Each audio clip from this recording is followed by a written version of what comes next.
Samajwadi party के नवनियुक्त जिलाध्यक्ष गोपाल यादव जी का पार्टी कार्यालय समता भवन पर कार्यकर्ताओं ने माल्यार्पण कर भव्य स्वागत किया और इस मनोनयन के लिए राष्ट्रीय अध्यक्ष माननीय अखिलेश यादव और प्रदेश अध्यक्ष माननीय नरेश उत्तम पटेल जी के प्रति आभार जताया।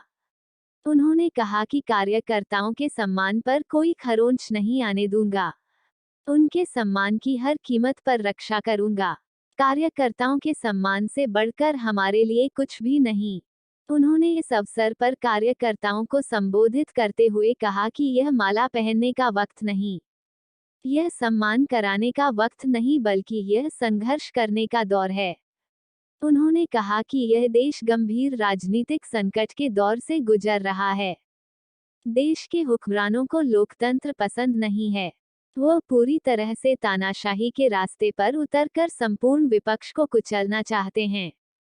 उनकी इस नापाक इरादों के खिलाफ जमकर संघर्ष करना होगा, अन्यथा न इस देश में लोकतंत्र बचेगा, न संविधान और न ही इस देश का धर्मनिरपेक्ष स्वरूप। लोकतंत्र के जिस रास्ते से आकर भाजपा आज देश पर हुकूमत कर रही है, वह रास्ता दूसरों के लिए बंद कर देना चाहती है। जिस तरह से सत्ता में बैठे लोग विरोधी दलों के नेताओं के साथ बदले की भावना से काम कर रहे हैं, उन्हें जेलों में डाल रहे हैं, उनकी यह नापाक हरकत और अलोकतांत्रिक कार्यप्रणाली आपातकाल की याद दिला रही है। उन्होंने कहा कि बढ़ती महंगाई, बेरोजगारी, भ्रष्टाचार और उसकी सांप्रदायिक सोच और लगातार हो रहे आर्थिक घोटालों के चलते देशवासी खून के आंसू रो रहे हैं। लेकिन यह सरकार जनता के बुनियादी सवालों पर न काम कर केवल फर्जी तौर पर जुबान चला रही है।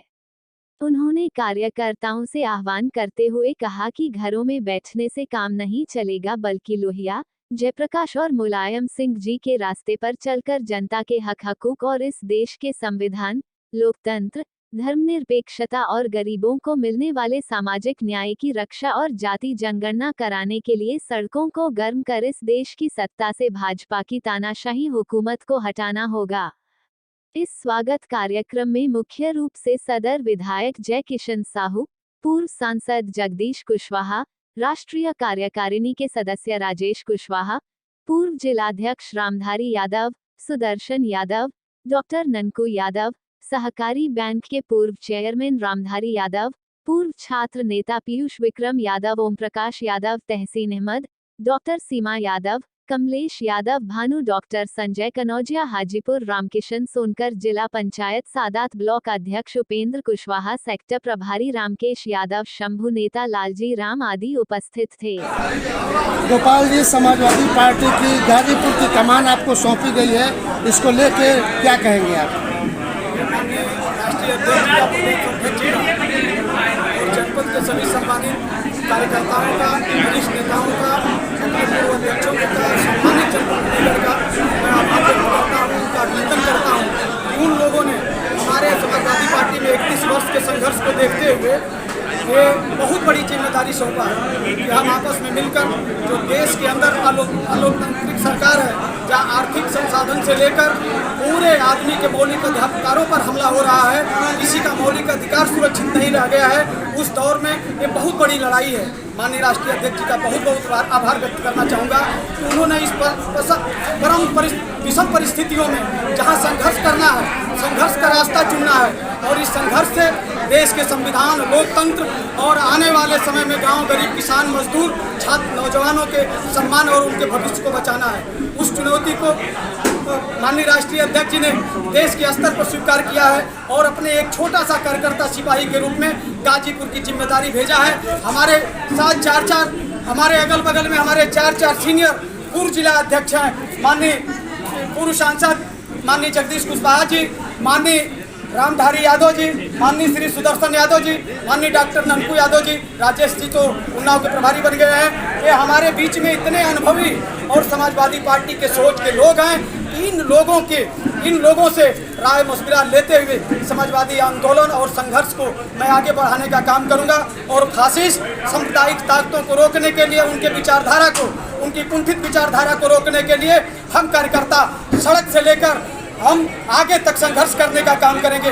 हम किसी क्षण हम लोग मानने वाले नहीं हैं। नेता के नीति और कार्यक्रम को लेकर, संविधान को लेकर, समाजवादी पार्टी के विकास के कार्यक्रमों को लेकर हम समाजवादी आंदोलन को आगे बढ़ाने का काम करेंगे। आज राष्ट्रीय अध्यक्ष जी ने जिन मुद्दों को उठाने का काम किया, जाति जनगणना का सवाल हो, चाहे आरक्षण का सवाल हो, चाहे छात्र नौजवानों की बेरोजगारी का सवाल हो, चाहे देश में बहुत बड़ी लूट का सवाल हो, चाहे झूठे मुकदमे में फंसाकर एमपी और एमएलए की सदस्यता रद्द करने का और लोकतंत्र में संविधान की आवाज को बंद करने का जो सवाल है, उस पर हम लड़ने का काम करेंगे।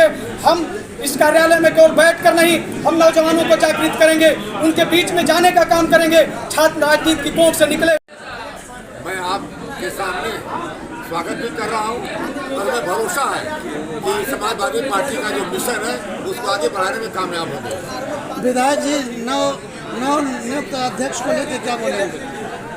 मैं सबसे पहले 10 वर्षों से, विगत कई वर्षों से संगठन का काम करके संगठन को मजबूत बनाए श्री रामधारी यादव जी नेतृत्व करने के लिए जिलाध्यक्ष मिले हैं और उनको लेकर क्या कहेंगे आप?